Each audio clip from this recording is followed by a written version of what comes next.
మీ పిల్లల డాక్టర్ కల డబ్బు వల్ల ఆగిపోవద్దు. కేవలం 18 లక్షల నుంచి ఎంబీబీఎస్ విదేశాల్లో.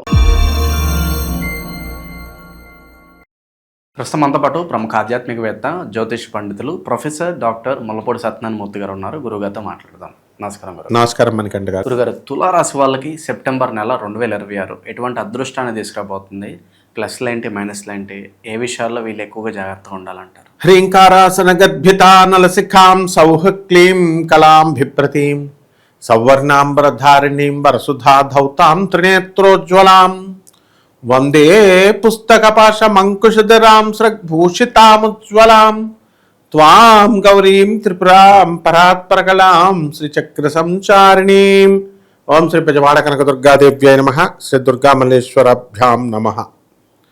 మనకి ఈ తులారాశి వాళ్ళని మీరు చాలా చక్కగా అడిగారు మణికంఠ గారు, ఏం అదృష్టాలు తీసుకురాబోతున్నాయని. కానీ తులారాశి వాళ్ళకి అదృష్టాలతో పాటు ఒకటి జరుగుద్దండి. వీళ్ళు తిరుపతిలో జనాలు బాగా వెళ్తున్నారు కదా అని తులారాశి అమ్మాయిని తీసుకెళ్లారు. వెళితే పాప అమ్మాయికి ఫిట్స్. ఆ అమ్మాయికి వయసు 95లో పుట్టింది, అంటే దగ్గర దగ్గర 32 సంవత్సరాల వయసు అమ్మాయి. ఆ అమ్మాయి తప్పిపోయింది తిరుపతి జనంలో. ఇప్పటికి 20 రోజులైంది. టీటీడీ దేవస్థానం అనౌన్స్ చేసింది. ఆ వెండి తోరణం దగ్గర నుంచే కనబడుతుంది, వెనక్కి వెళ్ళిపోయిందంట. పాపం రైల్వే స్టేషన్లో ఉన్నారని వాళ్ళు చెప్పారు. 30 రోజులు ఎతికేసి ఇంటికి వచ్చారు, ఇంకా రాలేదు. వాళ్ళ అక్టోబర్లో దొరుకుతారు. రాస్థితి అది. అందువలన ఈ తులారాశి వాళ్ళు చాలా జాగ్రత్తగా, వీళ్ళు అరుణాచలం వెళ్తే మొన్న అతను చూసారా, ఇది అందులో ఇరుక్కుపోయి చచ్చిపోయాడు. చిన్న కన్నం కనబడితే అందులో దూరిపోవడమే. అలా మోక్షం వస్తుందా? అలా వెళ్ళకూడదు. ఈ తులారాశి వాళ్ళు మొట్టమొదట అది చేసుకోవాలి. మూఢనమ్మకాలకు వెళ్తే మాత్రం చాలా జాగ్రత్త వీళ్ళు. ఇకపోతే రెండోది, పాపం వీళ్ళ చెయ్యని తప్పులు కోర్టుల చుట్టూ తిరుగుతూ ఉంటారు. వీళ్ళ తండ్రుల ఆస్తుల పంపకాల్లో 2 భార్యలను పెట్టుకొని ఆ పంపకాల్లో వెళ్ళిపోయి కోతి పిల్లి పంచుద్దు చూడు, 2 పిల్లులు కొట్టుకొని, ఆ విధంగా ఆ యొక్క ఆస్తి అంతా కూడా రౌడీ షీటర్లు లేదా సెటిల్మెంట్ వాళ్ళు తీసుకొని ఏం చేస్తారంటే లిటిగెంట్స్ చేతిలో ఇరుక్కుపోతుంది. దానికోసం రక్షించుకోవడం కోసం తులారాశి వాళ్ళు తిరుగుతారు. ఇది అక్షరాలా జరుగుద్ది.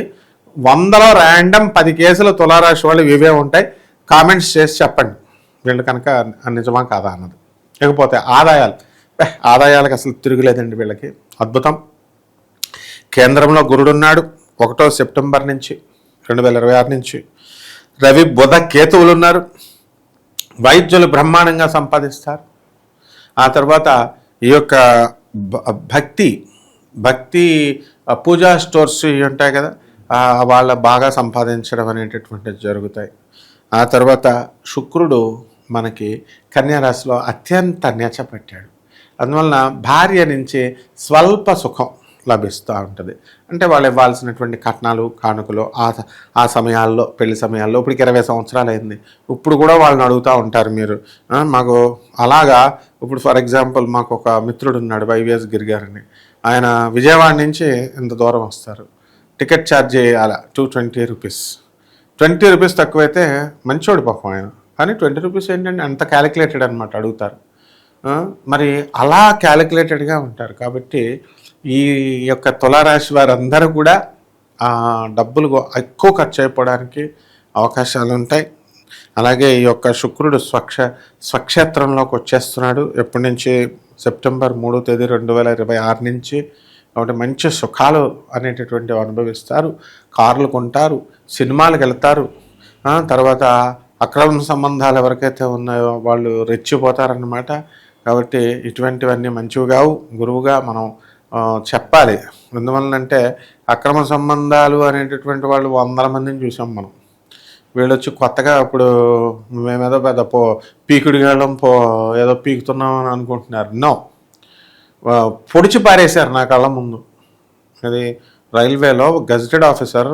నేను స్టూడెంట్గా ఉన్నప్పుడు పాప మా కుర్రోడు బ్రహ్మాండంగా చదివాడు, వాడిని నడి రోడ్డు మీద పొడిచేశారు. ఇంజనీర్గా ఆ జాబ్ తెచ్చుకోవడమే కష్టం, రైల్వే ఇంజనీర్గా పొడిచేశారు. వాళ్ళ అమ్మాయి చెల్లి బాధపడింది, నేను విన్నాను. ఎందుకురా బాబు నీకు వద్దంటే ఏం లేదు అని. ఇలాంటివి జరగడానికి అవకాశాలు ఉన్నాయి అక్రమ సంబంధాలు ఉన్నవాళ్ళు. ఆ తర్వాత ఆకస్మిక ధనలాభాలు ఉన్నాయి, కుటుంబ అనుబంధాలు పెరుగుతాయి. వీళ్ళ తులారాశి వారి పిల్లలకి కొత్త కొత్త యూనివర్సిటీల్లో కాలేజీల్లో సీట్లు వీళ్ళ కోరుకున్న చోట్ల రావడానికి అవకాశాలు ఉన్నాయి. ఆకస్మిక ధనలాభాలు వస్తాయి. ఆ తర్వాత స్టాక్ మార్కెట్లో చేసుకుంటున్నటువంటి వాళ్ళు మంచి లాభాలు వాళ్ళు తీస్తారు. అలాగే రియల్ ఎస్టేట్ రంగంలో ఉన్నటువంటి వాళ్ళందరూ కూడా కుజుడు మనకి 2 ఆగస్ట్ నుంచి మనకి ఈ యొక్క సెప్టెంబర్ 1 వరకు కూడా చాలా బాగుంది. 19వ తేదీ వరకు కూడా చాలా బాగుంది. ఆ తర్వాత 19 నుంచి కుజుడు నేచపడతాడు. కర్రల వ్యాపారం చేసే వాళ్ళు డౌన్ఫాల్ ఉంటుంది. అలాగే ధైర్యం తగ్గుతూ ఉంటుంది. కుక్కలు వెంటబడతాయి. ప్రయాణాలు ఎక్కువ చేయకూడదు. నిరుద్యోగుల పరిస్థితి కొంచెం మెరుగుపడుతుంది. రైతులు కొంచెం మనశ్శాంతి తక్కువగా ఉంటారు. వీళ్ళు చేసిన అప్పులు ఇవన్నీ కూడా తీరడానికి. తర్వాత రైతులు ప్రేమలో పడతారు. తర్వాత పంతులు గారులు ప్రేమలో పడతారు. ఎందుకంటే వీళ్ళు కక్షగట్టి లవ్ చేస్తారు. కారణం ఏంటంటే అసలు ఎంత ధైర్యం ఉంటే వీళ్ళకి పంతులు గారికి రైతులకి పిల్లల్ని ఇవ్వట్లేదు అంటారు. పిల్లల్ని ఇవ్వట్లేదు, ఆదాయం రావట్లేదని. అందుకని ఏంటి మా మీదేనా మేము రైతు మీకు అన్నదాతం, మేము మీకు తిండి పెడుతుంటే మీకు మాకే పిల్లనివ్వరా అని లవ్లు చేస్తున్నారు మన వాళ్ళు. అలాగే ఈ యొక్క పంతులు గారులు కూడా పురోహితం చేస్తుంటే మాకే పిల్లనివ్వరా, పౌరోహిత్యం వృత్తి మీదనే పూజలు లేవు గీజలు లేవు లవ్. అందుకని ఫోన్లు ఎక్కువ రైతుల దగ్గర పురోహితుల దగ్గర ఉంటున్నాయి చూడండి. అలాగే చక్కగా వీళ్ళకి అంత కష్టపడాల్సిన అవసరం లేదు. వీళ్ళకి చక్కగా పంతులు గారులకి రైతులకి ఈ సెప్టెంబర్ దాటిన తర్వాత వివాహాలు అవ్వడానికి అవకాశాలు ఉన్నాయి, కుదురుతాయి. అండ్ లే ఆఫ్ల్లో సాఫ్ట్వేర్ జాబులు చేస్తున్నటువంటి వాళ్ళందరూ కూడా వాళ్ళకి కొత్తగా ఉద్యోగాలు రావడానికి అవకాశం ఉన్నాయి. అన్నీ శుభాలే, బ్రహ్మాండంగా ఉన్నాయి. అయితే కామన్ ప్లాట్ఫారం మీద ఇవన్నీ చెప్తున్నాం కాబట్టి మనం వీళ్ళందరూ కూడా అన్ని గోచారం.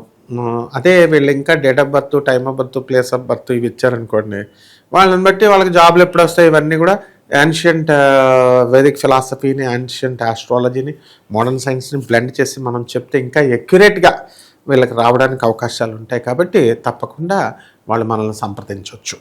పరిహారాల పరంగా ఏం చెప్తారు గురుగారు? వీళ్ళకి ఎవరిని ఎక్కువగా ఆరాధిస్తూ ఉండాలి, ఎటువంటి పరిహారాలు చేయాలి వీళ్ళందరూ కూడా చిన్న ఇప్పుడు భూమి మీద చాలా శివాలయాలు ఉన్నాయి. ఇక్కడికి మనకి ద్రాక్షారామం ఉంది, తర్వాత మనకి కాళహస్తి ఉంది ఆంధ్రాలో, తర్వాత మనకి వేములవాడ రాజరాజేశ్వర స్వామి ఉన్నాడు. వీళ్ళెవరూ సరిపోరు అన్నట్టు వీళ్ళందరూ కూడా అరుణాచలం వెళ్ళేసి అక్కడ ప్రదక్షిణాలు అని చెప్పి ఎవరో చెప్పారని వెళ్ళిపోయి ఆ సన్నక కన్నాల్లో ఉన్నటువంటి దూరేసి ప్రాణాలు పోగొట్టేసుకుంటున్నారు. పెద్ద పోటుగాళ్ళం మేమని 5 ఎస్కార్ట్తో మన ఆడపిల్లల్ని తీసుకెళ్తే 11 మంది తమిళ విధ్వంసకులు, యాంటీ సోషల్ ఎలిమెంట్స్ 11 మంది వచ్చి 5 మన వాళ్ళు 5 తెలుగు వాళ్ళు 5 ఉన్న చితకూడేసి ఆ అమ్మాయిని రేప్ చేసేస్తే ఏం పీకగలిగారు వీళ్ళంతా. కాబట్టి అరుణాచలం లాంటి దేవాలయాలు వద్దు, వెళ్ళొద్దు. మొన్న అన్నదాన సత్రాన్ని పగలగొట్టేశారు. అలాంటి దేవాలయాలు. అలాగే కేదార్నాథ్ కొండల మీదకి వెళ్ళిపోతున్నారు. ఏది ఈ నేల మీద దేవాలయాలు వదిలేసి అక్కడేమో అవన్నీ పడిపోతున్నాయి. కాబట్టి వీళ్ళందరికీ పరిష్కారం నేను చెప్పింది ఒకటి ఉంటుంది. అంత దమ్మున్న మనగాళ్ళు మీరైతే వెళ్ళండి. లంకాయాం శంకరీదేవి అన్నారు, లంక వెళ్ళిపోండి. శ్రీలంకలో మనకి శంకరీదేవి ఉంది, అష్టాదశ శక్తి పీఠాల్లో ఒకటి. ఆ శ్రీలంకలో ఉన్నటువంటి శంకరీదేవిని కనుక దర్శనం చేసుకుంటే తులారాశి వాళ్ళు బ్రహ్మాండంగా సెట్ అయిపోతారు. మరి కుదరినప్పుడు మన బెజవాడ కనకదుర్గమ్మ తల్లి ఉంది మనకి.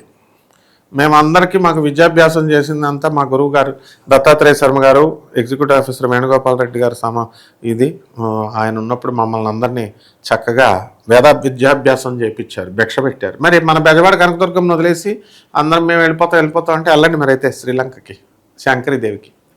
కాబట్టి ఎవరైతే ఈ తులారాశి వారు ఉన్నారో మన బెజవాడ కనకదుర్గమ్మని అమ్మల గన్నయమ్మ ముగ్గురమ్మల ముల్ల పుటమ్మ చాలా పెద్దమ్మ సురారులమ్మ కడుపారగ బుచ్చినయమ్మ తన్నులో నమ్మిన వేల్పుటమ్మల మనంబుల నుండి అమ్మ దుర్గ మాయమ్మ కృపాబ్ది నిచ్చుత మహత్వ కవిత్వ పటుత్వ సంపదల్. అటువంటి జగన్మాత దర్శనం చేసుకుంటే శ్రీకృష్ణుడు శ్రీరాముడే వెళ్ళి దర్శనాలు చేసుకున్నారు. ఆఫ్టర్ ఆల్ మిగతా వాళ్ళు ఎంత. కాబట్టి ఆ యొక్క తల్లి అదొకటి దుర్గాదేవి దర్శనం. రెండవది రావి చెట్టును పెంచాలి. రావి చెట్టును పెంచితే మనం చక్కగా ఇంట్లోనే పెంచి దాన్ని మనం తులసి చెట్టుకు పూజ చేసినట్టు పూజ చేసుకొని ఈ యొక్క ఇది తిరగాలి, మొత్తం ప్రదక్షిణాలు అవన్నీ చేయాలి. అలా చేస్తే పెళ్లి కాని పూజారులు నాకు తెలిసిన గురునాథ్ శర్మ అని ఒక పంతులు గారు ఉన్నారు. ఆయన పెళ్లి కాకుండా అందరికీ పెళ్ళి అయ్యే రెమెడీస్ ఆయన చెప్తాడు. దిలీప్ శర్మ అని నా శిష్యుడు ఉన్నాడు. అందరికీ పెళ్ళిళ్ళు కుదిరిపోయినాయి మన బెజవాడ కనకదుర్గమ్మది రావి చెట్టు పెంచగానే. కాబట్టి బ్రహ్మాండంగా విత్ ప్రూఫ్స్ ఉన్నాయి. కాబట్టి చక్కగా వీళ్ళందరూ కూడా పేదవాళ్ళకి రాహు బాగుండలేదు కాబట్టి రాహు జపం చేయండి, రాహు స్తోత్రాలు చదవండి, రాహుకి లోంపావు మినుముల్ని ఆవుపేట రంగు ఉన్నటువంటి వస్త్రాన్ని ఇచ్చి పేద బ్రాహ్మణులకి శనివారం నాడు ఉదయం 8 గంటలకి దానం చేసుకోండి. దశ మహావిద్యల్లో ఒకటైనటువంటి మన యొక్క బగలాముఖి అమ్మవారి యొక్క ఆరాధన చేసుకోండి. దక్షిణాచారంలోనే అంటే కాయగూరలతోనే చేయాలి. వాళ్ళు చెప్తున్నారు, వీళ్ళు చెప్తున్నారు, వేణుస్వామి చెప్తున్నాడు, వీళ్ళు చెప్తున్నారు, మేకలను కోళ్ళేస్తే వాళ్ళు ఎలాగో ఉతికేస్తాడు యముడు. నో బలి, ఓన్లీ వెజిటేరియన్. అది చేయాలి. మనకు జగద్గురువులు శంకరాచార్యుల వారు పెట్టిన సిద్ధాంతంలో వెళ్ళాలి. కాబట్టి ఈ రకంగా చేసుకుంటే సరిపోతుంది. ఆయన మంచి విశ్లేషణ అందించారు గురుగారు. ధన్యవాదాలు. ధన్యవాదాలు నాయన.